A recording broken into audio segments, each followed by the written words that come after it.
മിശിഹായിൽ പ്രിയ സഹോദരി സഹോദരന്മാരെ, ഷെൻസ്റ്റാട്ട് കുടുംബാംഗങ്ങളെ, ജപമാലയത്തിൻ്റെ പ്രവർത്തകരെ, മാർച്ച് 4-ാം തീയതി നമ്മളെ സംബന്ധിച്ചിടത്തോളം വളരെ പ്രധാനപ്പെട്ട ഒരു സുദിനമാണ്. അന്നേ ദിവസമാണ് ജപമാലയത്തിൻ്റെ സ്ഥാപകനായ ബ്രസീലിലുള്ള സാന്ത മരിയയിൽ ജനിച്ച ജോൺ ലൂയിസ് പോസബോണിൻ്റെ നാമകരണ നടപടികളിൽ വളരെ ശ്രദ്ധേയമായ കാര്യങ്ങൾ സംഭവിക്കുക. രൂപതയിൽ നിന്നുള്ള നാമകരണ നടപടികൾ വർഷങ്ങൾക്ക് മുമ്പ് ആരംഭിച്ചു.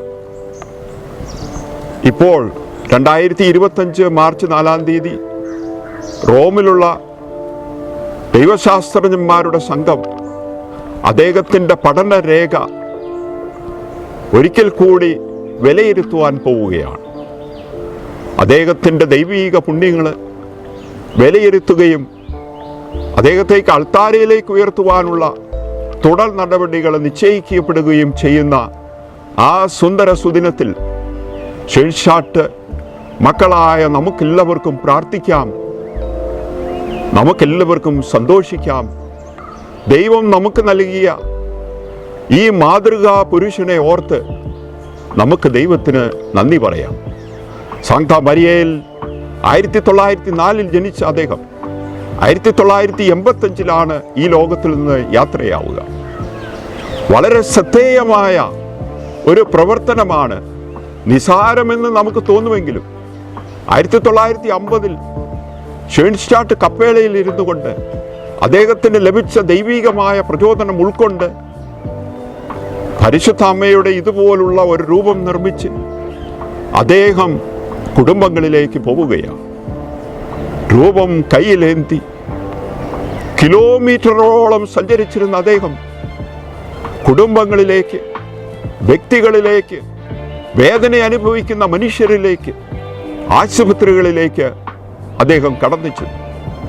പരിശുദ്ധ അമ്മ എലീശോമയെ സന്ദർശിച്ച് ആ അമ്മയ്ക്ക് പരിശുദ്ധാത്മാവിൻ്റെ അഭിഷേകം നൽകിയതുപോലെ അമ്മ കടന്നു ചെന്ന സ്ഥലങ്ങളിലെല്ലാം ആളുകൾക്ക് അനുഗ്രഹം ലഭിച്ചു തുടങ്ങി. അതനുസരിച്ച് കൂടുതൽ രൂപങ്ങൾ നിർമ്മിക്കേണ്ട ഒരു അവസ്ഥയുണ്ടായി. എല്ലാവർക്കും പരിശുദ്ധ അമ്മയുടെ സന്ദർശനം ഉറപ്പുവരുത്തുവാൻ ഇതുപോലുള്ള രൂപങ്ങൾ നിർമ്മിക്കുവാൻ തുടങ്ങി. ഇന്ന് ഏകദേശം 100-ൽ പരം രാജ്യങ്ങളിൽ ഈ രൂപം 10,000-കണക്കിന് ആളുകളിലേക്ക് സന്ദർശനം നടത്തിക്കൊണ്ടിരിക്കുകയാണ്. അദ്ദേഹം വിശുദ്ധരുടെ ഗണത്തിലേക്ക് ചേർക്കപ്പെടുവാൻ, അദ്ദേഹത്തിൻ്റെ ഉണ്ടായിരുന്ന ദൈവീകമായ ഗുണങ്ങൾ നമുക്കും പഠിക്കുവാൻ ഈ അവസരം നമുക്ക് ഉപയോഗിക്കാം. മാർച്ച് 4-ാം തീയതി തിരുസഭയോടൊപ്പം നമുക്കും സന്തോഷിക്കാം. അദ്ദേഹത്തിൻ്റെ പ്രമാണരേഖകൾ പഠന വിഷയമാക്കുന്ന ആ ദിവസത്തിൽ കർത്താവിൻ്റെ തിരുസന്നിധിയിൽ അദ്ദേഹത്തിൻ്റെ നാമകരണ നടപടികൾ ഏറ്റവും പെട്ടെന്ന്, ഏറ്റവും ദ്രുതഗതിയിൽ പൂർത്തീകരിക്കപ്പെടുവാൻ പരിശുദ്ധ അമ്മയോട് തന്നെ നമുക്ക് പ്രാർത്ഥിക്കാം. പരിശുദ്ധ അമ്മ ജോൺ ലൂയിസ് പോസബോണിൻ്റെ മാധ്യസ്ഥം വഴിയായി നമ്മെല്ലാവരെയും സമൃദ്ധമായി അനുഗ്രഹിക്കട്ടെ. പരിശുദ്ധ അമ്മയുടെ സന്ദർശനം നമ്മുടെ ഇടവകകളിൽ, നമ്മുടെ സ്ഥാപനങ്ങളിൽ, നമ്മുടെ കുടുംബങ്ങളിൽ നമുക്ക് ഉറപ്പുവരുത്താം. പരിശുദ്ധ അമ്മയുടെ കപ്പേളയായ ഷെൻസ്റ്റാട്ട് കപ്പേളകളിലേക്ക് നമുക്ക് ഈ തീർത്ഥാടന വർഷത്തിൽ നമുക്ക് തീർത്ഥാടനം ചെയ്യാം. പരിശുദ്ധ അമ്മയുടെ കരങ്ങളിൽ നമ്മുടെ ജീവിതം സുസ്ഥിരമായി, സ്വസ്ഥമായി, ശാന്തമായി, പ്രവർത്തനാത്മകമായി തീരുവാൻ അമ്മയോട് തന്നെ നമുക്ക് സഹായം അപേക്ഷിക്കാം. പരിശുദ്ധ അമ്മയുടെ ദാസൻ, പരിശുദ്ധ അമ്മയുടെ ദാസി ഒരിക്കലും നശിച്ചു പോവുകയില്ല.